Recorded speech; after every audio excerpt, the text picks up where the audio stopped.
बीड जिल्ह्यातील सर्व नगरपालिकेच्या निवडणुकांनी त्या निवडणुकीमध्ये प्रचार दरम्यान झालेले आरोप प्रत्यारोप झालेले गुन्हे दाखल झालेली अटक पैशाचा वापर त्याच्यानंतर मतदारांना दादागिरी या सगळ्या गोष्टी आपण पाहिल्या। पुढील 25 दिवसामध्ये उपनगराध्यक्ष सभापती आणि स्थायी समितीच्या निवडी करणं आणि त्याची प्रक्रिया सुरू झालेली आहे। या सगळ्या प्रक्रियेमध्ये मात्र जिल्ह्यातील 3 नगरपालिकेमध्ये मात्र एकमेकाची प्रत्येक पक्षाची आपली आपली हालचाल चालू आहे आणि त्या दृष्टीने व्यूहरचना चालू आहे। त्या संदर्भात आजच्या व्हिडिओत आपण बोलतोय। धारूर, गेवराई आणि परळी या ठिकाणी मात्र ज्यांचे नगराध्यक्ष आहेत त्यांच्याच समिती त्यांचेच उपनगराध्यक्ष होणार आहेत आणि त्यांचे सभापती पण होणार आहेत। पण बाकीच्या तीन नगरपालिका त्याच्यामध्ये येतं माजलगाव, त्याच्यामध्ये अंबेजोगाई, त्याच्यामध्ये बीड या ठिकाणी मात्र रस्सीखेच कुरघोडी या सगळ्या गोष्टी बघायला मिळणार आहेत। नगराध्यक्ष जरी निवडून आलेले असले तरी माजलगावमध्ये पण बहुमत म्हणजे उपनगराध्यक्ष सभापतीसाठीचं बहुमत मात्र शरद पवार गटाकडे नाहीये। कारण आपण माजलगावचा जर अभ्यास केला तर माजलगावमध्ये 10 उमेदवार म्हणजे 10 नगरसेवक हे शरद पवार गटाचे निवडून आलेले, 10 नगरसेवक अजित पवार गटाचे निवडून आले। एक काँग्रेसचा आहे, एक भाजपचा आहे आणि एक MIMचा आहे आणि सगळ्यात महत्वाची गोष्ट म्हणजे अपक्ष 3 आहेत। हे जे अपक्ष नगरसेवक ते 3 निवडून आलेले आहेत, हे अपक्ष नगरसेवक मात्र बाबुराव पोटबरे यांच्या आघाडीचे आहेत आणि हे नगरसेवक नेमकी काय भूमिका घेतात याच्यावर मात्र माजलगावचं उपनगराध्यक्षपद, सभापतीपद आणि स्थायी समितीची निवडणूक ठरणार आहे। त्याच्यामुळे या 3 नगरसेवकांना खूप जास्त महत्व माजलगावमध्ये आलेलं आहे आणि याच्या उलट जर अभ्यास केला अंबेजोगाई भावनिक आवाहन करून माझी शेवटची निवडणूक आहे असं म्हणून नंदकिशोर मुंदडा यांनी नगराध्यक्ष पदासाठीचे मत मात्र स्वतःच्या पारड्यात पाडून घेतले।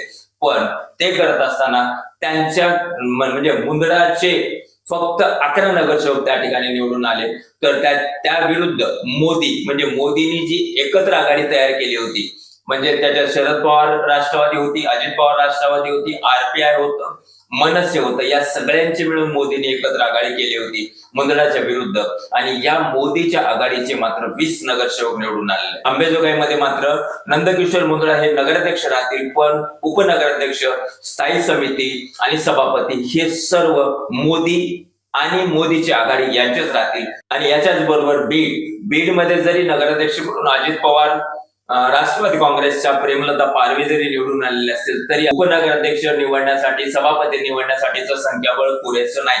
5 सदस्य कमी पडतात। हे 5 सदस्य मिळवण्यासाठी अजित पवार गटाची स्वतःची धडपड राहणार आहे।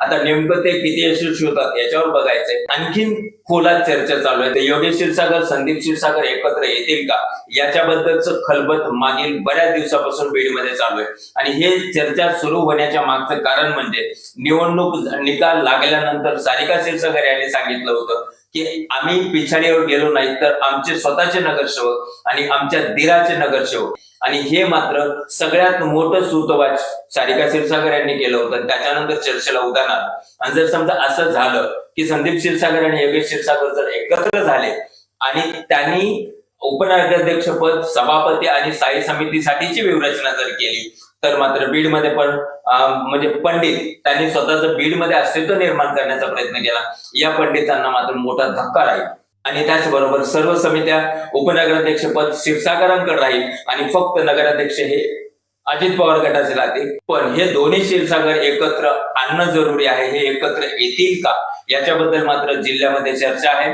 काही जणांचं म्हणणं आहे की यांच्या आतापर्यंत सगळ्या झालेल्या राजकीय हालचाली, एकमेकावरचे आरोप प्रत्यारोप, द्वेष या सगळ्या गोष्टीचा एक ठिकाणी विचार केला जातो तर दुसऱ्या ठिकाणी क्षीरसागरांचं अस्तित्व संपण्यापेक्षा क्षीरसागरांनी एकत्र आलेलं बरं असा पण एक गट चर्चा करताना दिसतोय। पण या दोन्ही क्षीरसागरांना एकत्र आणण्यामध्ये चंदूमामाची भूमिका नेमकी कोण निभावणार याच्याकडे मात्र जिल्ह्याचं लक्ष आहे। जसं दोन्ही ठाकरेंना एकत्र आणण्यामध्ये जी भूमिका चंदूमामाने निभावली होती तशाच प्रकारची भूमिका बीडमध्ये कोण निभावणार याच्याबद्दल मात्र चर्चा आणि उत्सुकता आहे। जर समजा अजित पवार राष्ट्रवादी काँग्रेसने जर स्वतःची काहीतरी खेळी करून उपनगराध्यक्षपद, सभापती याच्यासाठी जर व्यूहरचना केली तर मात्र बीड मधून उपनगराध्यक्ष पदासाठी फारुख पटेल आणि अमर नायकवाडे यांची चर्चा राष्ट्रवादी काँग्रेसमधून आहे। तर अनिल जगताप जे की शिवसेना एकनाथ शिंदे गटाचे आहेत त्यांची पण इच्छा आहे की त्यांना उपनगराध्यक्ष करावं। हे दोन्ही क्षीरसागर एकत्र जर आले तर मात्र सारिका क्षीरसागर या त्या दोन्हीच्या युतीच्या उपनगराध्यक्ष पदाच्या एक प्रमुख दावेदार राहतील असं पण बोललं जात आहे.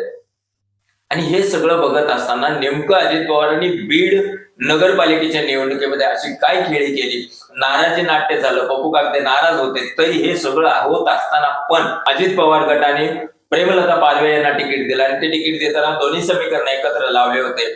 म्हणजे दलित समाजाचं मतदान आणि मुस्लिम समाजाचं मतदान हे एकत्र करून त्या ठिकाणी निवडणुकीची व्यूहरचना ठरली होती. दलित समाजाचं मतदान हे फुटलं की बरोबर राहिला हा विषय जरी नंतर असला तरी मात्र अजित पवार यांनी सर्व मुस्लिम नेते म्हणजे राज्य पातळीवरचे नेते आणि जिल्ह्यातील नेते जसं की सना मलिक आहेत, जसं की फारुख पटेल आहेत, जसं की निजाम, मोईन मास्टर या सगळ्या नेत्यांना एकत्र करून सलीम वर कुरघोडी करण्यात मात्र अजित पवार गटाला यश आलं आणि त्याचाच फायदा झाला.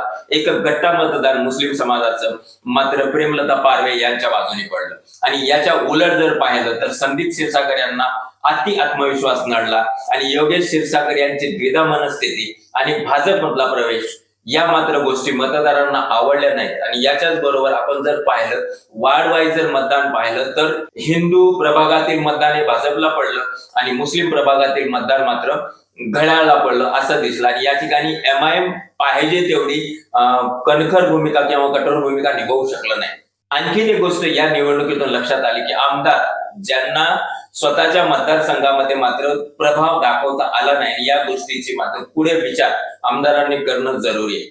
आणि त्याचबरोबर बीडमध्ये आणखीन एक बीड जिल्ह्यात म्हणा एक महत्वाचा विषय चर्चेला जातोय की बीड नगराध्यक्ष पदासाठीची जी निवडणूक झाली आणि नगराध्यक्ष पद जे निवडून आलं घड्याळीचं नेमकं त्या निवडणुकीमध्ये श्रेय कुणाचं.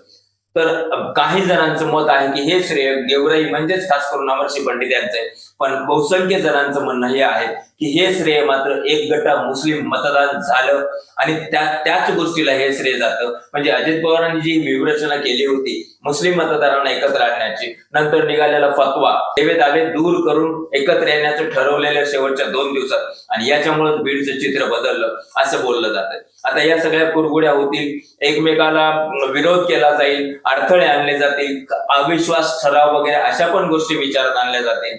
हे सगळं तुमच्या जागेवर राजकारण राहू द्या.